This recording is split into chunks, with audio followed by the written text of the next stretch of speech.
My husband took everything in the divorce. The house, the cars, the savings, and I let him. What no one knew, not my friends, not the judge, not even my husband, was that by the time I signed those papers, I had already won. The first warning didn't come from him. It came from my bank. I'm calling to verify a transfer of $187,000, the woman said, polite but cautious. Her voice was steady. My hands were not. Before I go any further, I want you to do two things. Tell me in the comments where in the world you're watching from, and what time it is for you right now. And if stories like this stay with you, please like and subscribe. It really helps me keep telling the truths I carried quietly for years. Now let me take you back. It was late October 2021, a Tuesday, 4:42 p.m. to be exact. I remember because the timestamp is burned into my memory. I was sitting in my car outside the elementary school in Plano, Texas, waiting for pickup traffic to thin out. The air conditioner hummed. My phone buzzed once in the cup holder. Unknown number. I almost ignored it. Almost. When I answered, the woman introduced herself as a senior fraud specialist from Chase Bank. She used my full legal name, Rachel Morgan Hayes, the way institutions do when something is already wrong. She asked if I recognized a wire transfer request submitted earlier that afternoon. I said no. She paused. Then she asked if my husband, Daniel Hayes, had power of attorney over my accounts. That was when my throat went dry. Because Daniel and I shared accounts, shared passwords, shared a life, or at least I thought we did. I told her no, he didn't have power of attorney. Not formally, not legally. Another pause. Then she said, the request came from a device previously associated with your household IP address. I stayed at the windshield, at the crack in the glass Daniel had promised to fix for over a year, at the reflection of my own face, confused, pale, already catching up to something my heart had sensed for months. I asked her to stop the transfer. She said she couldn't. It had already cleared. That wasn't the worst part. The worst part was when she added, there were 3 other transfers last week. Smaller amounts. We flagged a pattern. A pattern. I didn't understand it then. But I would. That evening, Daniel came home at exactly 6:18 p.m. He kissed my cheek like always. Asked what I'd made for dinner. Complained about traffic on Highway 75. I watched him talk. Watched his hands move. Watched a man I had been married to for 11 years act like nothing had happened. I didn't confront him. Not yet. That night, after he fell asleep, I sat on the edge of our bed scrolling through my banking app, my chest tight, my fingers shaking. Transfers I didn't authorize. Accounts I hadn't opened. A savings balance that used to start with a 4, now starting with a 1. And buried deep in my email inbox, under grocery receipts and spam promotions, was a PDF I didn't remember signing. A document titled Marital Asset Restructuring Agreement, Draft. That was the moment I realized this wasn't about love ending. It was about something else entirely. And the man sleeping beside me wasn't just leaving me. He was planning to take everything. But what Daniel didn't know, what no one knew yet, was that the one thing he thought was worthless was the very thing that would undo him. And I hadn't even decided to fight back yet. Before everything unraveled, our life looked ordinary, comfortable, predictable in the way people mistake for safe. Daniel and I had been married for 11 years. We met in 2009 at a mutual friend's 4th of July barbecue in Richardson, Texas. I was 29, working as a project coordinator for a mid-sized construction firm. He was 32, charming in a quiet way, already talking about long-term plans like he was reading from a brochure meant for stability. We built our life slowly. First a 1-bedroom apartment near Campbell Road. Then the house in Plano, 4 bedrooms, beige siding, a maple tree out front that dropped leaves like clockwork every fall. By 2016, we had what people call set. 2 cars, joint checking and savings at Chase, retirement accounts, a routine so consistent it barely required conversation. Mornings were identical. Daniel left at 7:10 a.m. sharp.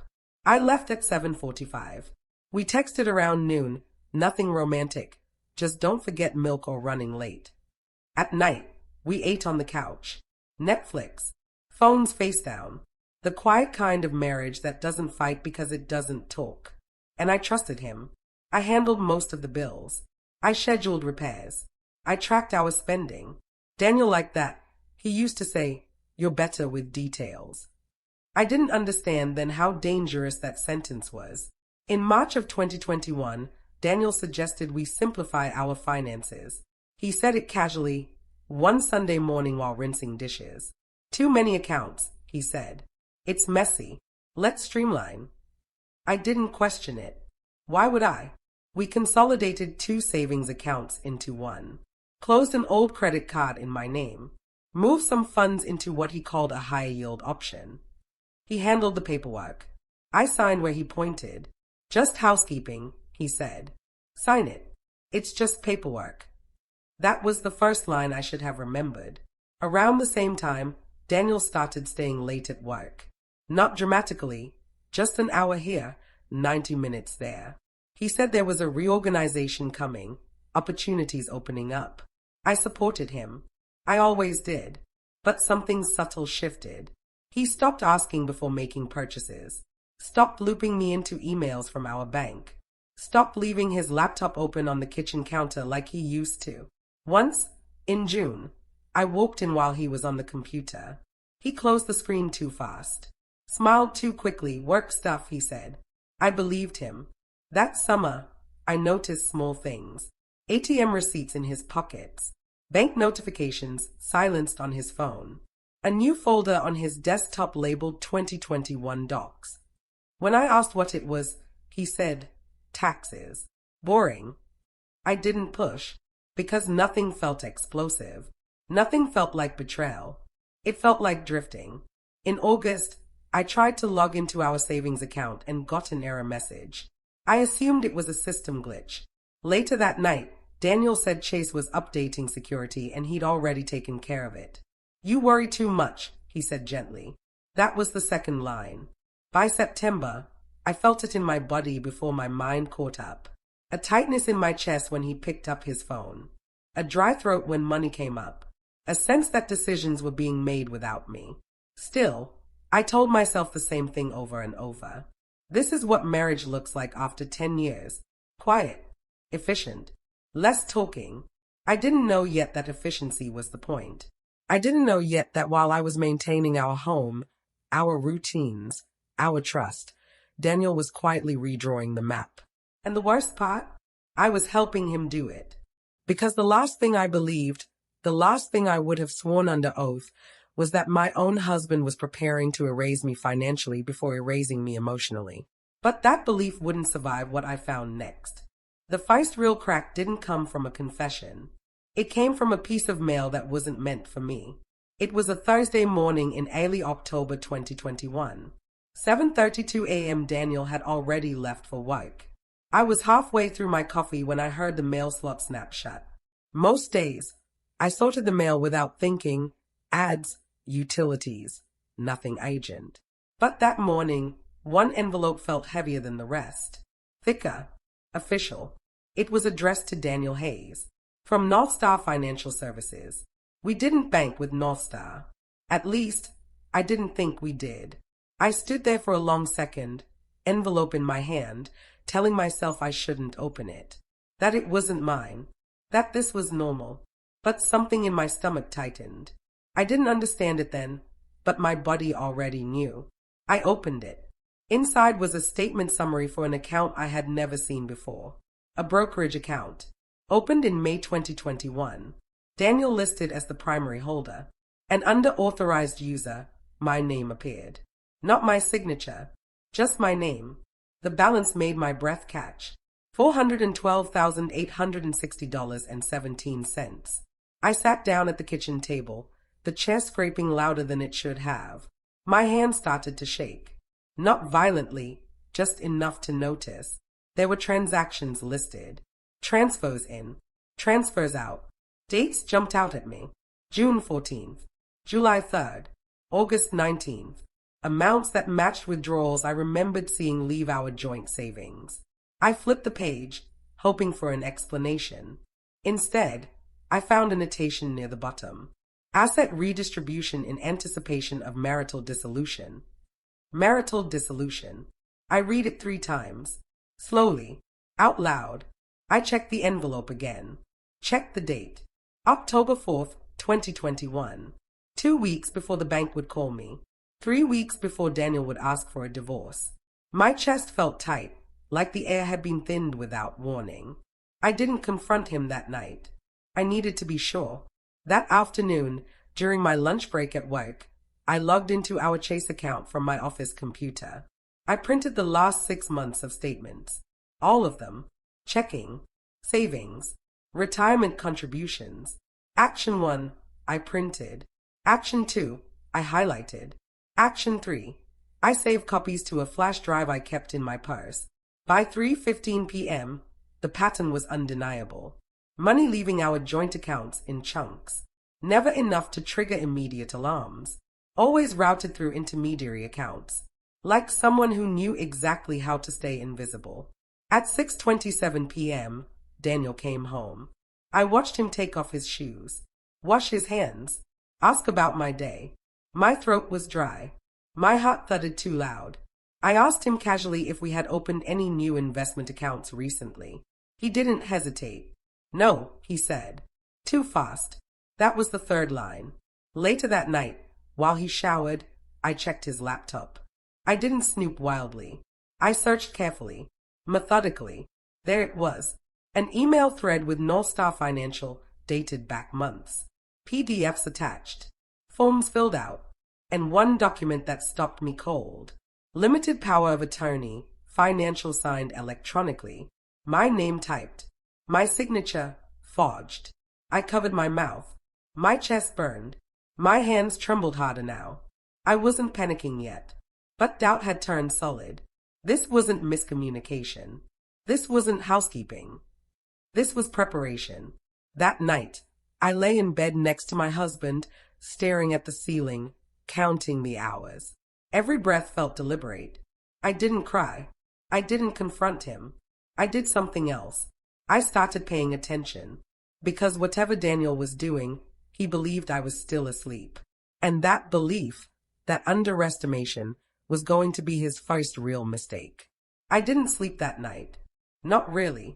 I lay beside Daniel, listening to the slow rhythm of his breathing, replaying everything I had seen. Every document, every number, every quiet lie stacked neatly on top of another.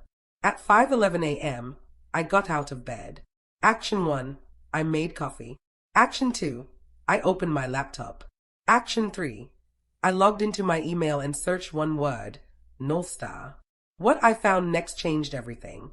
There were emails I had never read, calendar invites I had never accepted, notifications auto-forwarded to an address that wasn't mine.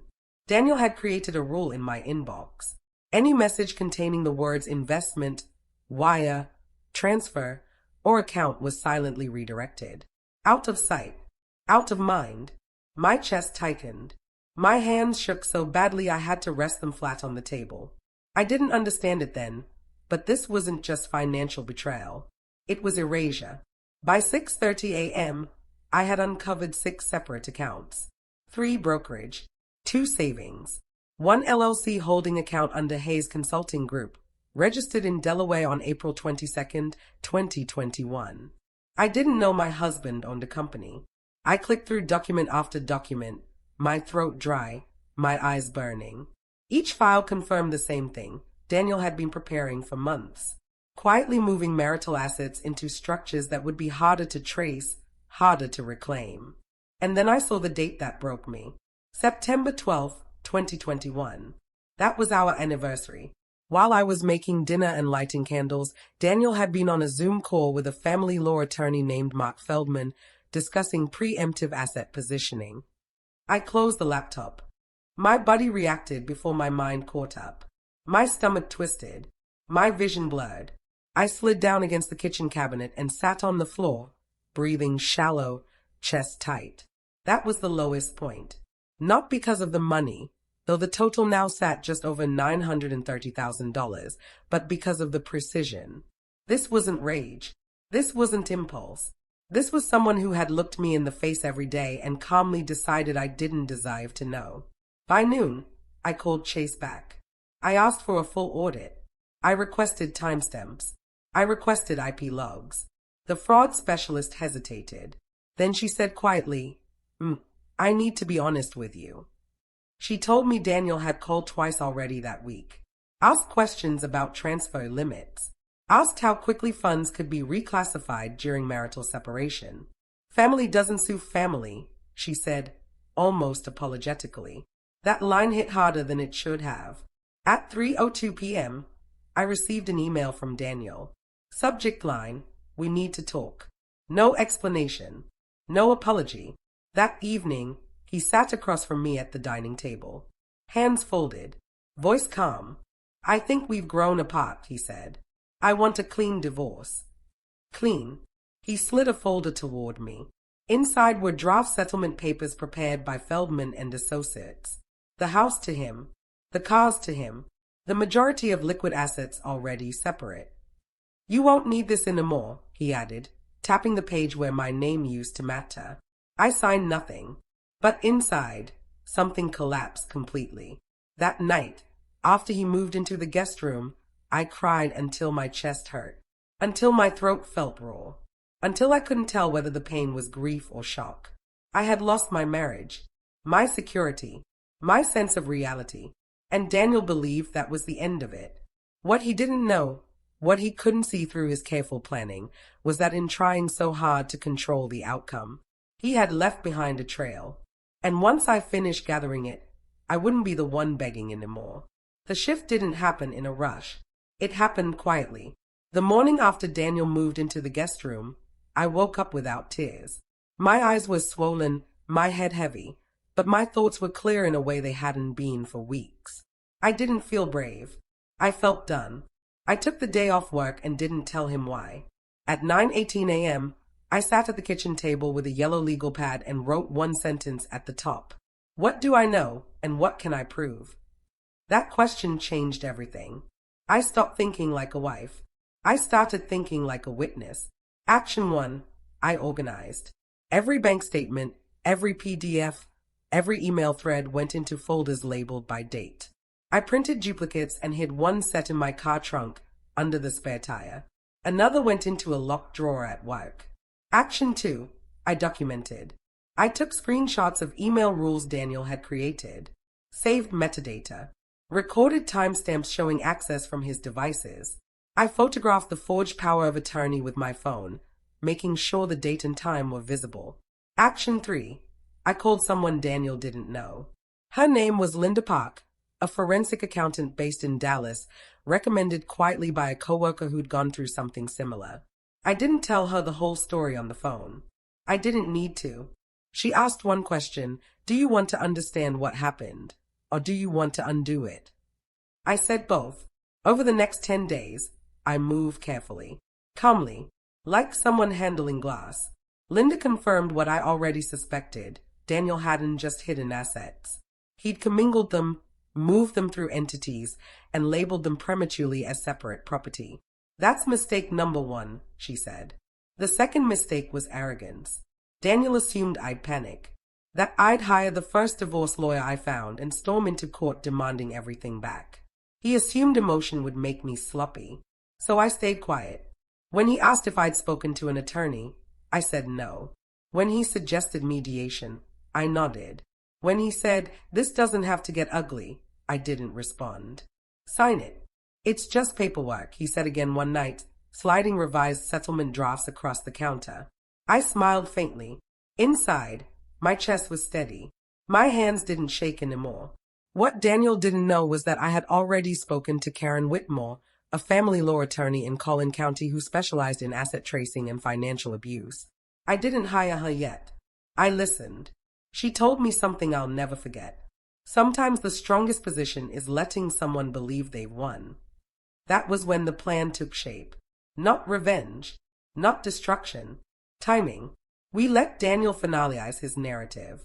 Let him present himself as the reasonable one. Let him push for speed. Because speed creates errors. On November 3rd, 2021, Daniel formally filed for divorce. On November 8th, he submitted his financial disclosure. Linda and I reviewed it line by line.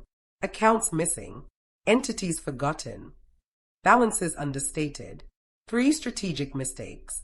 Clear, documented. I felt something then, not joy, not anger. Control. That night, alone in the guest room now mine, I sat on the edge of the bed and finally allowed myself one deep breath. My throat still felt tight. My heart still hurt. But I wasn't lost anymore. Daniel believed he was managing the end of our marriage. What he didn't realize, what he never once considered, was that I was letting him. And the moment he asked me to sign everything away would be the moment he exposed himself completely. The final hearing was scheduled for December 14th, 2021. 9 a.m. Courtroom 3B, Collin County Family Court. Daniel wanted it fast, uncontested, clean. He wore the same navy suit he'd worn to weddings and funerals, confident, relaxed, like a man already planning his next chapter. I wore gray, no jewelry, hair pulled back. I brought one folder. Daniel's attorney spoke first. He summarized the agreement like it was routine. Assets already divided. No disputes. No need for delays. Then the judge looked at me. Mrs. Hayes, do you understand what you're signing today? Yes, I said. My voice didn't shake. The papers were slid across the table. House, awarded to Daniel. Vehicles, awarded to Daniel. Primary accounts, already transferred. I picked up the pen. Daniel smiled. That was his third mistake. Because at 9:17 a.m., my attorney stood. Your Honor, before my client signs, we have one procedural request. Daniel turned his head. Just slightly. Karen Whitmore handed the clerk a supplemental filing. A forensic report. Bank logs. Email metadata. IP address records. Linda's work. Karen spoke clearly. Slowly. Mr. Hayes failed to disclose 6 financial accounts, 1 LLC, and multiple transfers totaling $931,400. Several occurred after marital separation, using forged authorization. The room went silent. Daniel's lawyer leaned in, whispered something. 5 words. This is criminal exposure. I watched Daniel's face drain of color. What? He hissed. Too loud. The judge raised a hand. Karen continued. We are not contesting the divorce. We are requesting a referral for financial fraud and a full asset freeze pending investigation. Daniel stood up. That's not. This is a misunderstanding, he said. She agreed to everything. I finally looked at him. Really looked. You assumed I wouldn't read, I said quietly. The judge ordered a recess. At 9:41 a.m., Daniel was escorted into a side room with his attorney. At 9:58, court resumed. The asset freeze was granted. Accounts locked. Transfers reversed where possible. Null Star subpoenaed. Daniel didn't look at me again. By 11:30 a.m., the divorce was finalized, not on his terms. He got the house. He got the cars. And he got the responsibility. Because every dollar he moved improperly was now traceable, taxable, actionable. Outside the courthouse, his attorney avoided my eyes. Daniel didn't speak. I walked to my car, my chest tight, my hands finally shaking again, not from fear, from release. Justice doesn't always look loud. Sometimes it looks like paperwork catching up. And Daniel learned, far too late, that taking everything doesn't mean keeping it. The weeks after the hearing felt unreal, like walking through a life that had already ended. The house was quiet. Too quiet. Daniel stayed in the guest room for 3 more nights, barely speaking, before his attorney advised him to move out. On December 18th, 2021, he packed 2 suitcases and left before sunrise. No goodbye. No apology. I didn't ask for one. The asset freeze rippled outward fast. Chase locked every linked account. Null Star complied within 48 hours. The LLC Daniel had formed was suspended pending review by the Texas controller. Money I thought was gone didn't come back all at once. Some transfers reversed. Some were held. Some were still under investigation. But the fear, the free fall, stopped. I went back to work on January 3rd, 2022. My coworkers didn't know the details.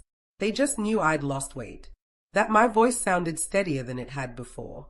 At night, I slept in the middle of the bed for the first time in years. Daniel tried to contact me twice, once through email, once through his sister. I didn't respond. By February, the forensic review was complete. The final number mattered less than the clarity. Daniel had attempted to pre-classify marital assets, forge authorization, and conceal accounts. Mistakes he couldn't explain away. The house was eventually sold. The cars returned to the dealership to settle liens. What remained was divided, not evenly, but lawfully. I didn't win in the way people imagine. There was no celebration, no revenge speech. There was just relief. I downsized, moved into a small rental near Addison, close to Wyke. 1 bedroom, quiet mornings, no secrets. Some nights, the loss still sat heavy in my chest. Not the money, the years. The version of myself who trusted without question. But I survived that. And I learned something I carry with me now. Peace doesn't come from holding on. It comes from knowing when to let go, and when to stand still long enough for the truth to surface. Daniel underestimated me. That was his first mistake. The others followed naturally. And when everything was finally over, I didn't feel powerful. I felt free. It's strange what stays with you after everything is over. Not the court dates, not the numbers, not even the betrayal itself. What stayed with me was the silence. The silence after the house sold, after the accounts closed, after Daniel's name stopped appearing in my inbox, my phone, my life. For a long time, I thought survival meant rebuilding what I lost. The money, the stability, the future I thought I'd planned. But I didn't rebuild that life. I built a different one. I learned how to read documents slowly, how to ask questions without apologizing, how to sit with discomfort instead of rushing to fix it. I learned that trust without awareness isn't loyalty, it's vulnerability without protection. And I learned something harder. People don't always betray you out of anger. Sometimes they do it calmly, logically, with spreadsheets and signatures. Daniel didn't see himself as a villain. He saw himself as efficient. That's what made it dangerous. Looking back now, the signs were there. The control over paperwork. The quiet urgency around money. The way decisions stopped being shared. I didn't understand it then, but distance often arrives before deception. If you're listening to this and something feels off in your life, financially, emotionally, legally, don't ignore that feeling. Don't panic. Don't accuse. Just pay attention. Because information is power, but timing is protection. I didn't beat my husband by yelling louder or demanding more. I survived by staying calm long enough to let the truth expose itself. And when it did, I didn't have to destroy him. I just stepped aside and let his own actions speak. Today, my life is quieter, smaller, more honest. I know where every dollar goes. I know whose name is on every document. And most importantly, I know myself again. Did you like my story? Please like and subscribe and tell me in the comments where you're listening from. I want to know how far this story of mine travels, and if there's one thing I hope you take from this, it's this. Never underestimate the power of staying awake while someone else assumes you're asleep.